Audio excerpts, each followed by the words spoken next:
the road trip and getting through it with a positive finish after such a difficult schedule along the way there. Yeah, I think obviously getting a win to end it was positive. I mean, even those overtime, I know they're just 1 point. I mean, you look at the standings now, you see how big those points were just to get it to overtime. So nice to, like I said, get the last game with a win and come into the home games with hopefully some momentum.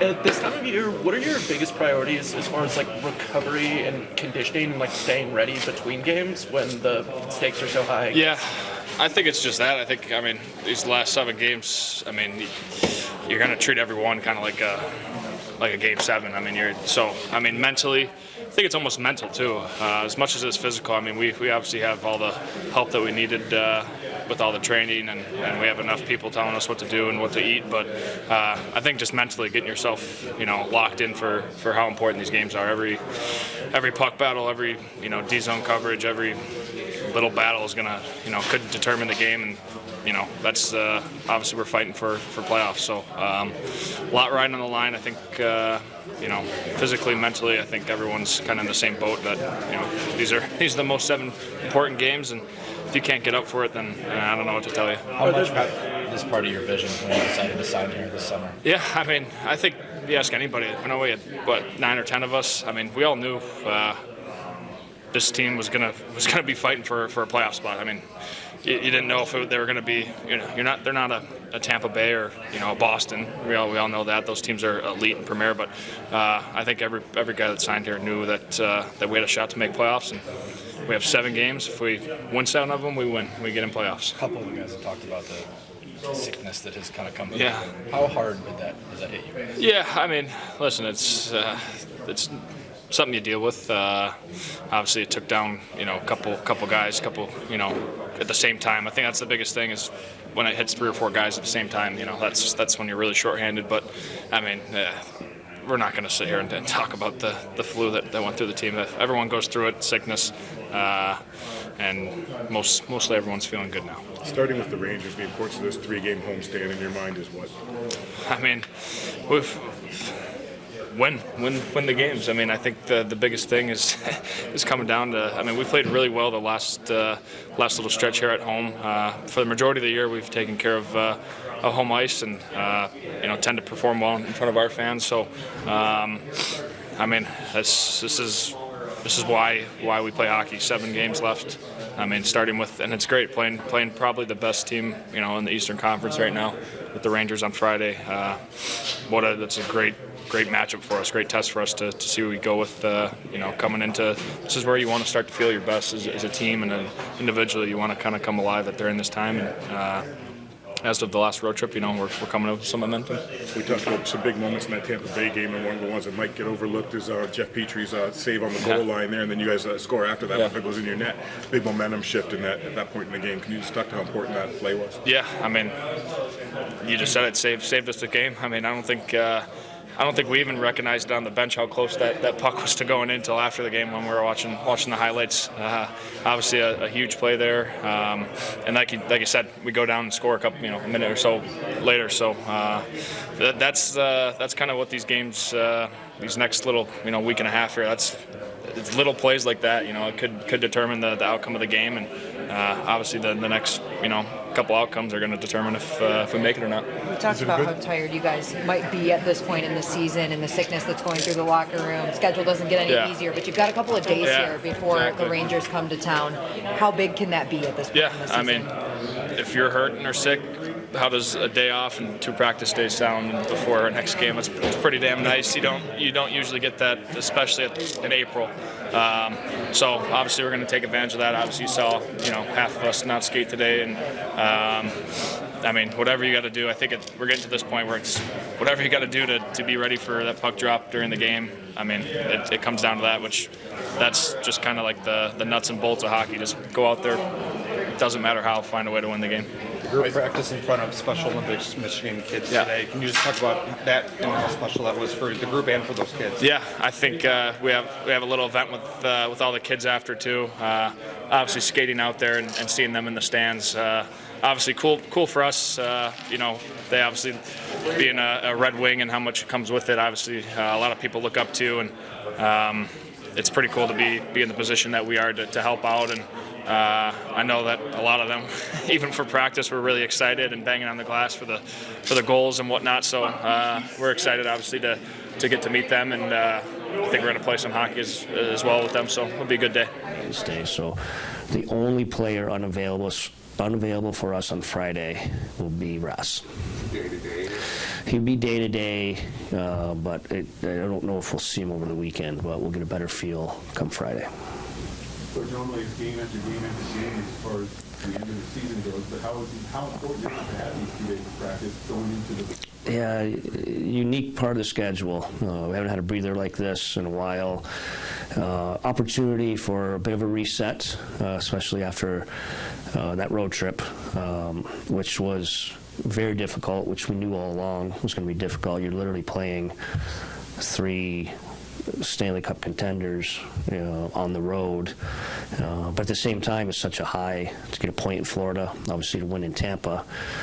So the reset's good, but you kind of want to take a little of that momentum and energy from that win in Tampa, and it doesn't get any easier. We're playing, arguably the best team in the Eastern Conference on Friday. But it's about us and just trying to eat points. I give our guys a ton of credit.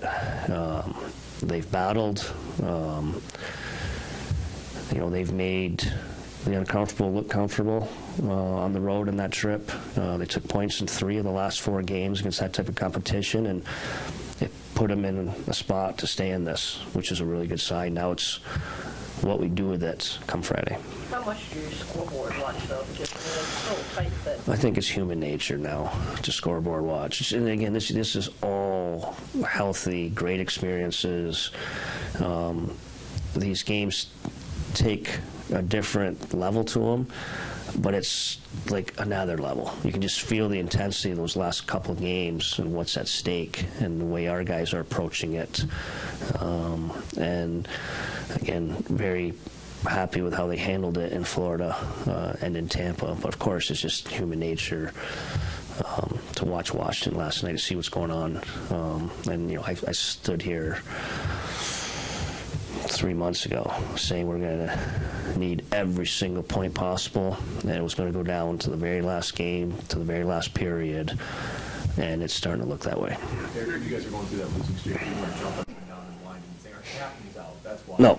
But the fact that he is back and that you've gotten these points just at least in the last 2 games, how much different is it? And again, probably be able to reflect a little more in the off season, but the splits are going to be alarming. We're a 600-plus win percentage team when he's in the lineup, and we are, I won't use the word awful, but we have not been very good when he's been out. And you can see it. He's a very good player. He's a very special player for us. We just see the way we're built and designed. We're not there yet with the luxury of a lot of depth up the middle. I mean, you don't have to be a hockey genius to see what your centers look like with Larkin in and Larkin out, but it's just interesting how just matchups, it changes the whole dynamic when he's in the lineup. And obviously he was a big boost. We played some pretty good hockey from that Islander game on, despite knowing, we played Nashville, Tampa, Florida, Carolina, the gauntlet of games we did, and we've been right in it, and fortunately eaten some points of late. You talked about the drop-off of Dylan, but last year when you lost to Michael Rasmussen, there's a noticeable void as well.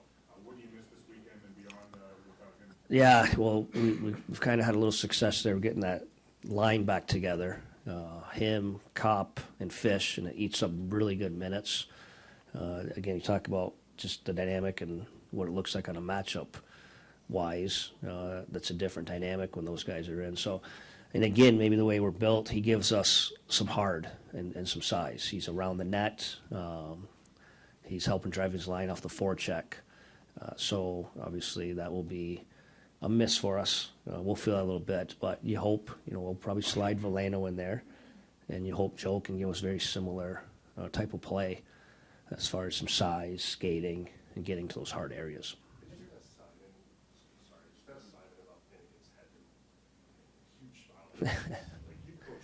Yes. What can Simon learn from Victor, just the size and skill? And have you ever shown him clips? Not necessarily clips, but I think we've even talked to Mo about it. Fortunate enough, you be in this league enough, and I'm still raw in this league when you really think about it. But to see Hedman's growth of being so raw as a young player, it's amazing. I wasn't there when he was really young, but to hear Steve and John Cooper talk, and it's almost uncanny. Some of the same concerns that our growth that we're going through with Simon, we're going through with Mo, who's where he was at. But what they should learn from Victor was his work ethic. He went from learning how to practice to driving practice, and his attention to detail in practice, him holding guys accountable in practice. You see a little bit with some of our veterans, David Perron, Ben Sherratt. That's what they should learn from a superstar like that. What's Simon brought since he's been out there? What's he still got to work on? Well, he's been in top four. You can see he's given us great minutes. He's been a puck transporter. He's had great defensive stops. The long stick has kept pucks alive. But even the other day, he was starting to get really comfortable, and he was first man in the forecheck a couple times.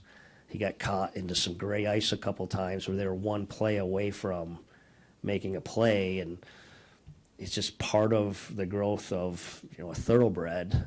You want to let him grow a little bit, but you got to reel him in. I'm like, the whole game, I'm like, Boogs, reel Simon in, and he's like, I'm on it.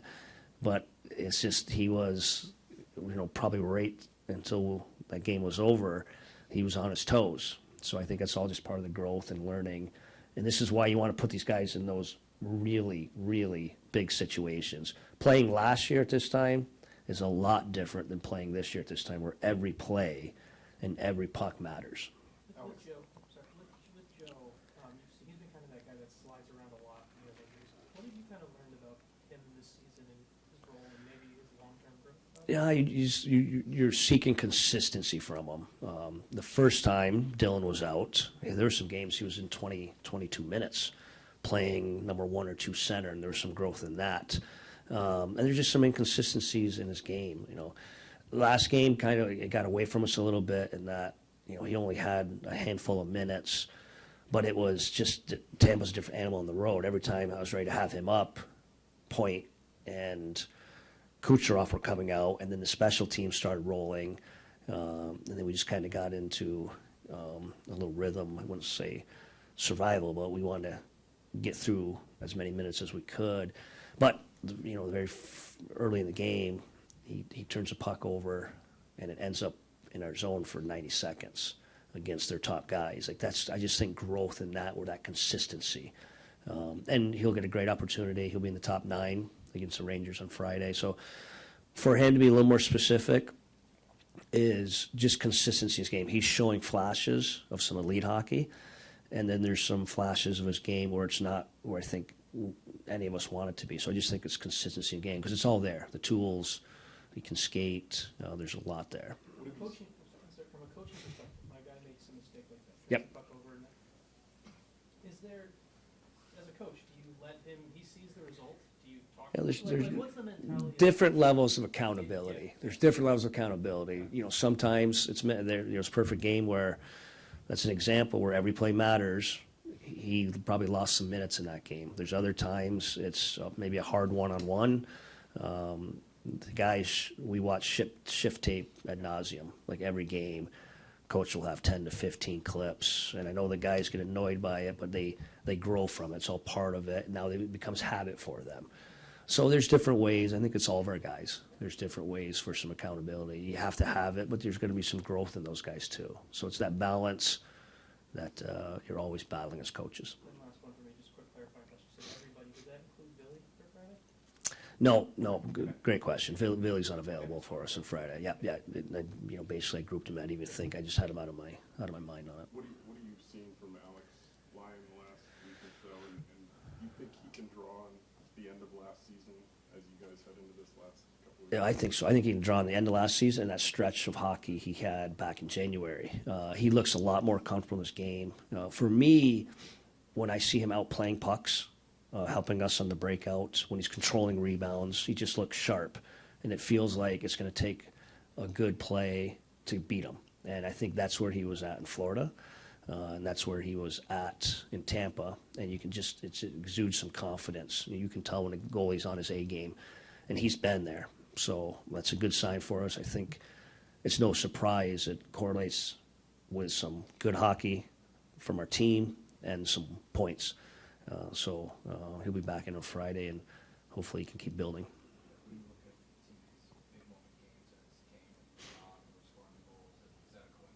No, I don't think so. It's just those guys, they've been there, a little poise in it, and I just, obviously Patty getting that first goal.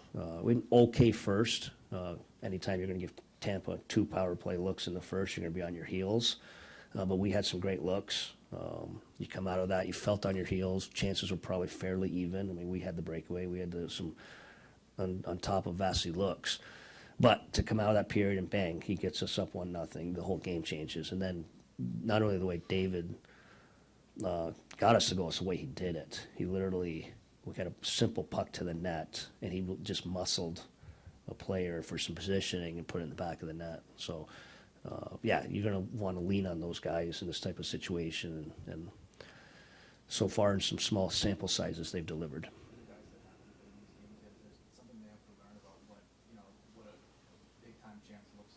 Yes.